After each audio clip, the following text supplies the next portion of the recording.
ओम शांति। भगवान के प्रेम में कैसे डूबे कि आज के सेशन में आप सभी आत्माओं का स्वागत है। भगवान के प्रेम में डूबने के लिए हमें अपने मन पर बहुत ज़्यादा अटेंशन देना होगा। अगर मन व्यर्थ बातों में बराबर घूम रहा है और हमें कंट्रोल करने नहीं आता है तो फिर हम भगवान के प्रेम में कैसे डूब सकते हैं। तो हम थोड़ा सीखेंगे मन को कंट्रोल करने की विधि को। तो मन को हम जो विषय देते हैं वह उसी विषय में घूमता रहता है। मन कोई अलग विषय नहीं चुनता है। गली मोहल्ले अड़ोस पड़ोस या जहाँ रहते हैं वही विषय उसके इर्द गिर्द ज्यादातर रहते हैं और उसी विषय में वो घूमता रहता है। अगर किसी व्यक्ति को किसी ने कुछ कह दिया और मन में बहुत सारे व्यर्थ विचार आ रहे हैं तो उसी समय उसी पल वह अपने व्यर्थ विचारों को कैसे रोकेगा, कौन सा तरीका है। तो उसके लिए बहुत सिंपल सा और साधारण सा तरीका है कि मन जब लगातार व्यर्थ विचार के चक्रव्यूह में फंसा हुआ है तो उसको निकालने के लिए हमें बिल्कुल अलग सा शब्द बोल देना है। अलग सा शब्द जैसे आपने बैंगन बोल दिया तो मन के विचार का चक्रव्यूह टूट जाता है। कोई बोल दिया अचानक सचिन तेंदुलकर बोल दिया तो मन जो विचार एक ही चक्र में जो घूम करके जो सोच रहा था वह चक्र भी उसका टूट जाता है। जैसे रोड पर गाड़ी चलती है ना तो अगर कोई ब्रेकर आ जाए तो गाड़ी क्या हो जाती है, गाड़ी एकदम स्लो हो जाती है ना ब्रेकर आने से। तो जब हम अपने मन को अचानक ऐसा कोई वर्ड बोल देते हैं तो मन क्या हो जाता है, रुक जाता है या फिर जो विचार का जो चक्रव्यूह था वो टूट जाता है। तो हमें अपने मन को अचानक ऐसे वर्ड ऐसे शब्द दे देने हैं जिससे विचारों का चक्रव्यूह टूट जाए। यह तो हो गई पहली बात। दूसरी बात, हमें अपने मन को ध्यान रखने के लिए क्या करना होगा, इसके लिए हमें एक उदाहरण के द्वारा समझना होगा।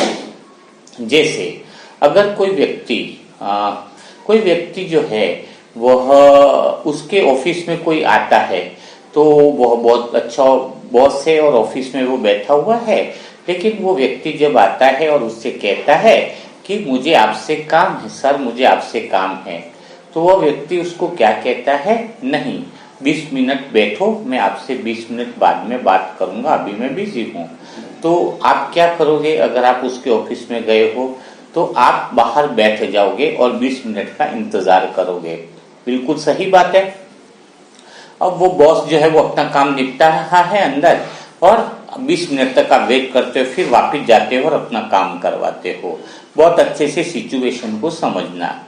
दूसरी स्थिति में क्या होता है कि आप कहीं घर पर या कहीं ऑफिस में बैठे हुए हो और अपना काम कर रहे हो और कोई व्यक्ति आपसे मिलने आता है तो आप उसको कहते हो भाई 20-25 मिनट बाद मैं तेरे से मिल पाऊंगा, अभी मैं कुछ काम कर रहा हूँ।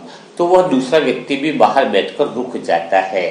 तो इन दोनों सिचुएशन में होता क्या है, पहली सिचुएशन में जब आप 20 मिनट बाहर बैठ गए, इसका अर्थ है कि कोई किसी व्यक्ति ने आपको बोला, यानी किसी के मन ने आपके मन को बोला तो आपका मन मान गया 20 मिनट बैठने के लिए। बिल्कुल मान गया, तभी तो बाहर बैठ गए ना कि बॉस ने बोला है तो भाई 20 मिनट।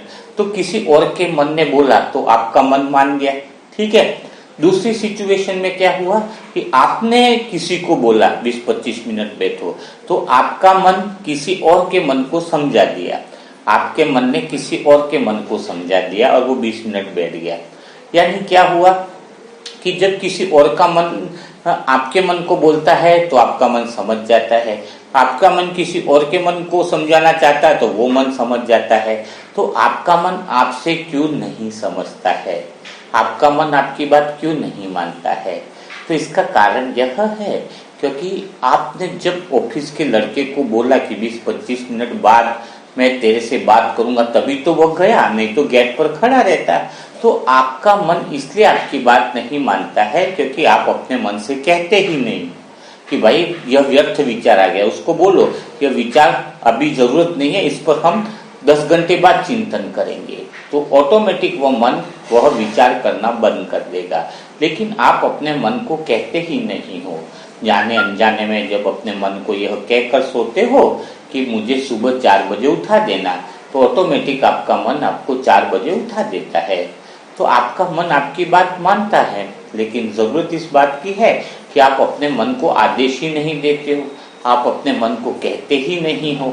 तो जब आप अपने मन को कहना चालू करोगे कि हे मन, यह विचार तो 10 घंटे बाद लाना, तो वो प्रैक्टिस में आपके आ जाएगा। आप मन के मालिक बन जाओगे, यह स्वतः ही आपको अनुभव होने लगेगा। और वही जो जिंदगी है वह ओरिजिनल जिंदगी है, मन के मालिकपन की स्थिति की। क्योंकि सतयुग में कैसा था? सतयुग में आत्मा मालिक थी और मन कैसा था? मन एक मंत्री की तरह था, बुद्धि वजीर की तरह थी और संस्कार जो थे वो पवित्रता की सेना थे।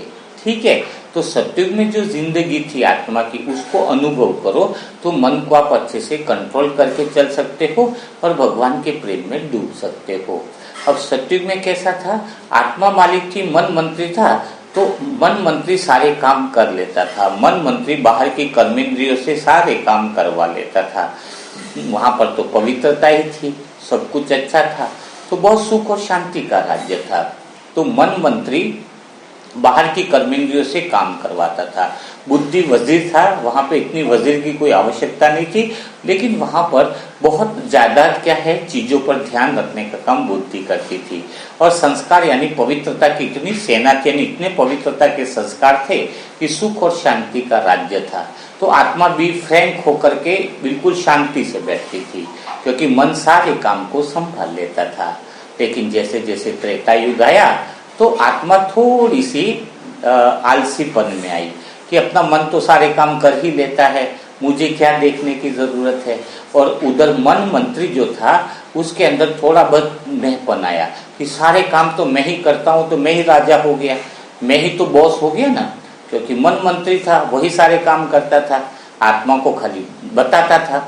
तो मन मंत्री में थोड़ा बहुत मैंपन आया, इसलिए 14 कला हो जाती है और वह देह की कर्मेंद्रियों को काम बताने लगा, जैसे कि खुद राजा हो, थोड़ा बहुत मैंपन आ गया। बुद्धि के अंदर भी वही थोड़ा मैंपन आ गया।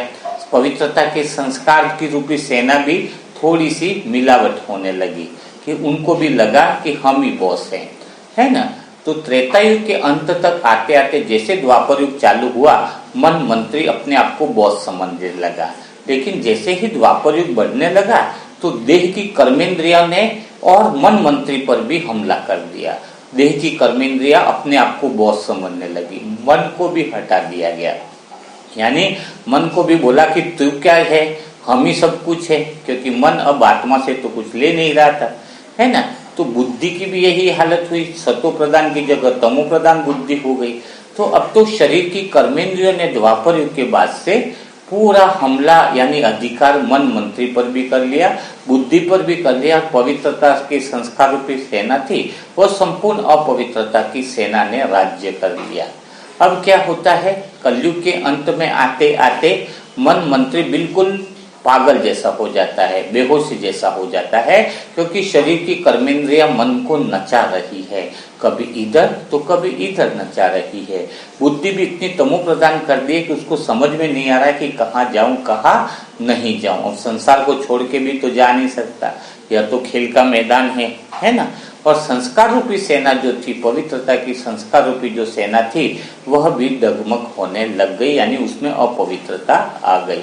अब क्या हुआ है कि भगवान ने आकर हमें नॉलेज दी कि तुम आत्मा हो, तुम मालिक हो, तुम ही आत्मा हो, तुम ही मालिक हो, और तुम मन बुद्धि संस्कार के मालिक हो, तुम राजा हो। क्योंकि आत्मा तो जैसे जेल में पड़ गई थी, आत्मा को तो बिल्कुल जंजीरों में बांध दिया गया था एक तरह से, है। तो आत्मा को स्मृति दिलाई। अब आत्मा को स्मृति आ गई कि सतयुग से मैं आत्मा राजा थी, है ना। अब क्या हो गया, मन बुद्धि संस्कार को भी आत्मा बता रही है कि मैं तेरी मालिक हूँ, मैं तेरी सब कुछ हूँ, है ना। मैं ही पवित्रता की वह संस्कार मेरे अंदर है, सतयुगी संस्कार जो कहते हैं ओरिजिनल, वो मुझ आत्मा के अंदर है। तो अब मन बुद्धि संस्कार को सारी बातें वापिस बताई जा रही है और धीरे धीरे शरीर की कर्मेंद्रियों तक भी वह बातें पहुंच रही है कि मन जो है वो मालिक है कर्मेंद्रियों का भी। लेकिन हो क्या रहा है, जब हमें अंतिम समय में स्मृति आ गई, आत्मा की स्मृति आ गई है, मन बुद्धि संस्कार के मालिक है, तो फिर तो हम स्वराज्य अधिकारी बन जाने चाहिए ना। फिर अभी हमें स्वराज्य अधिकारी बनने से हमें कौन सी चीज है जो रोक रही है? हम परमात्मा प्रेम में फिर भी क्यों नहीं डूबे हुए? क्योंकि मन को जब हमने बताया कि मन के मालिक हम आत्मा है, लेकिन मन को विश्वास नहीं हो रहा है, भरोसा नहीं हो रहा है कि यह आत्मा तो 2500 साल से कैद में पड़ी थी, द्वापर युग से कुछ भी नहीं कर रही थी, और अचानक अभी आत्मा कह रही है कि मैं मालिक हूँ। तो मन को, आत्मा को वह गुण दिखाने होंगे, वह प्रेम दिखाना होगा, वह शांति दिखानी होगी, वह आनंद, वही स्वभाव और संस्कार जो आत्मा के ओरिजिनल संस्कार हैं, संपूर्ण पवित्रता के, संपूर्ण शांति के, संपूर्ण आनंद के, वह संस्कार जैसे जैसे हम आत्मा अपने स्वभाव में आते जाएंगे, मूल स्वभाव में स्थित होते जाएंगे, मन मौन में जाता जाएगा और मन को समझ में आता जाएगा कि वास्तव में यह मेरी मालिक आत्मा है जो सत्युग के अंदर थी, है ना। और धीरे धीरे मन भी फिर वो गहरी शांति का अनुभव करता जाएगा। तो अभी उद्देश्य क्या है हमारा? मन को कंट्रोल करना। मन को कंट्रोल करने की कोई जरूरत ही नहीं है। हम आत्माएं अगर अपने स्वभाव में जैसे जैसे स्थित हो जाए, संपूर्ण पवित्रता हमारे अंदर आने लग जाए, संपूर्ण शांति हमारे अंदर आने लग जाए, हम आत्मा अपने स्वभाव में टिक जाए। स्वभाव यानी ओरिजिनल जो हमारा भाव है, ओरिजिनल जो हमारा संस्कार है, स्वतः ही जो हमारा संस्कार है, उस संस्कार में जैसे जैसे हम आत्मा टिकती जाएंगे, वैसे ही हम मन, बुद्धि और संस्कार जो है वो हमारे अधीन चलते जाएंगे।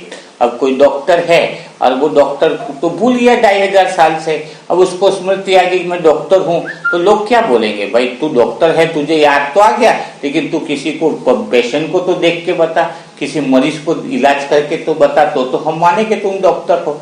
वैसे ही मन आत्मा को देखना चाह रहा है कि अगर तुम वही आत्मा हो, राजा आत्मा हो, मालिक आत्मा हो, जिसमें इतने सारे गुण हैं, तो वो थोड़ी झलक तो देखे। तो जैसे जैसे हम आत्माएं अपनी झलक दिखाना चालू कर देते हैं, अपना प्रेम, अपनी शांति, अपना आनंद, अपना गुण, अपना स्वभाव जैसे हम दिखाना चालू कर देते हैं, तो वैसे वैसे मन जो है हमारे अधीन होना चालू हो जाता है। बुद्धि भी हमारे अनुरूप चलना चालू कर देती है। संस्कार भी पवित्रता के संस्कार रूपी सेना में बदलने लग जाते हैं। तो सुबह से शाम तक हमें यह चेक करना है और कुछ करना ही नहीं है। इस संगम युग में हम आत्माएं स्थित प्रज्ञ हो जाए, यानी हमारा स्वभाव एकदम गहरी शांति और मूर्ति जैसा हो जाए, कोई हलचल न हो। ड्रामा में जो होना है वह तो हो ही रहा है, मैं कर्ता भाव का भाव निकल जाए कि मैं कर रहा हूँ।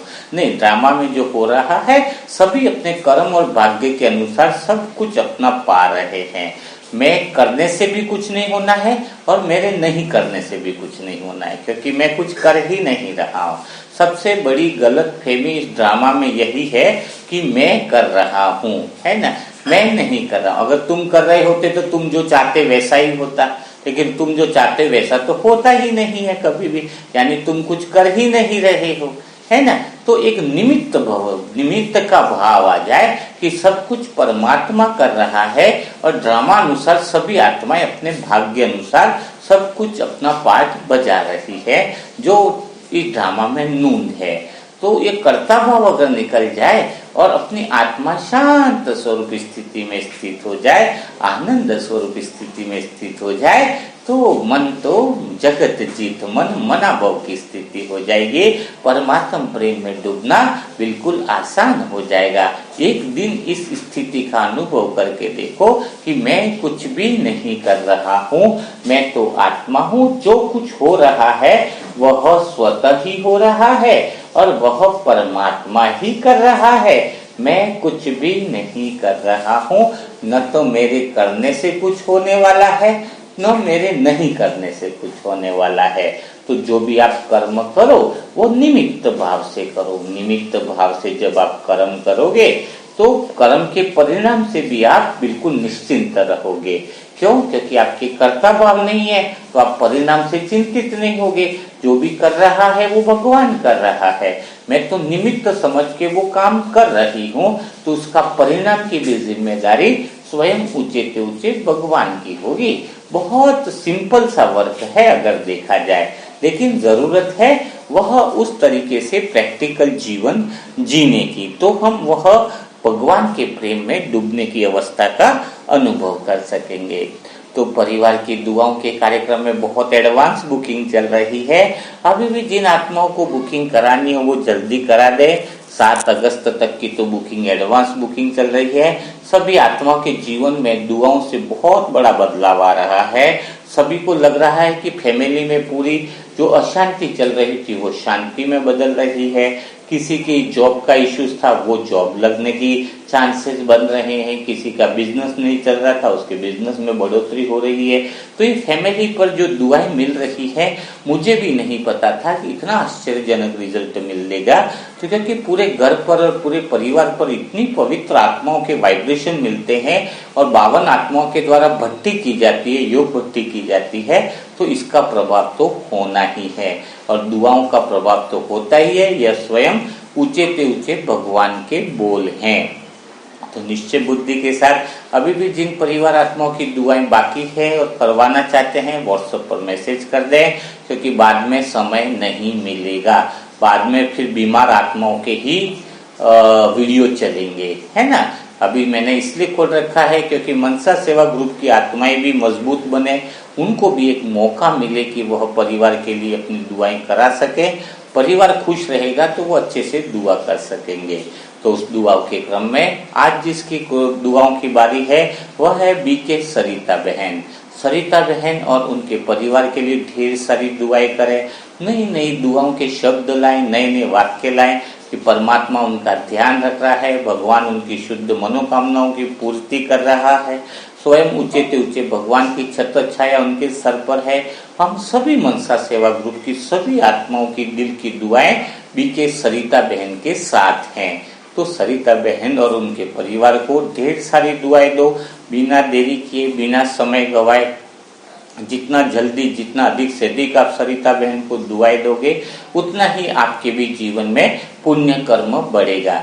आप जीवन में खुशी चाहते हो तो खुशी बांटना चालू करो। अगर आप अपने जीवन में आनंद चाहते हो तो आनंद बांटना चालू करो। अगर आप अपने जीवन में दुआएं चाहते हो कि आपको भी दुआएं मिले तो आप दुआएं बांटना चालू करो। यानी भगवान का नियम है कि जो तुम दोगे वही रिटर्न के रूप में आपके पास आएगा। और भगवान ने तुम्हें मौका दिया है, नहीं तो दुआएं तुम कहाँ देने जाते। खाली सुनते थे कि दुआएं देनी है, लेकिन अभी तो भगवान ने आपको ऐसा प्लेटफॉर्म दिया है जहां पर आप दूसरी आत्माओं को दुआएं दे सकते हो। तो बिना देरी किए किरण बहन को 5-5, 10-10 दुआएं दो। कमी क्यों करते हो? दुआएं देने में 2-5 मिनट तो लगता है। 5-7 मिनट जो आपका भाग्य बनाता है, आपका जीवन बनाता है, तो 5 से 7 मिनट निकालकर अच्छे से, बहुत अच्छे से जितनी कमेंट लिख सकते हो उतनी कमेंट दुआओं में लिखो। 25, 50, 100 जितनी लिखनी है उतनी लिखो। आपका ही तो भाग्य बन रहा है। लिखने में क्या कंजूसी करनी है और दुआओं देने में क्या कंजूसी करनी है। दिल खोलकर दुआ करो तो भगवान भी फिर दिल खोलकर भंडारा आपके लिए खोल देगा। तो बीके किरण बहन को और उनके परिवार के लिए ढेर सारी दुआएं दो। और जो नई आत्मा है जुड़ना चाहती है उनके लिए व्हाट्सएप नंबर है 7202921969। इस नंबर पर नई आत्मा है तो ओम शांति और सेंटर का नाम जरूर लिखें, तो उनको आगे का प्रोसेस बताया जाएगा। तो ऐसे ही हम कल फिर मुलाकात करेंगे। तब तक के लिए सभी भाई बहनों को ओम शांति, ओम शांति, ओम शांति।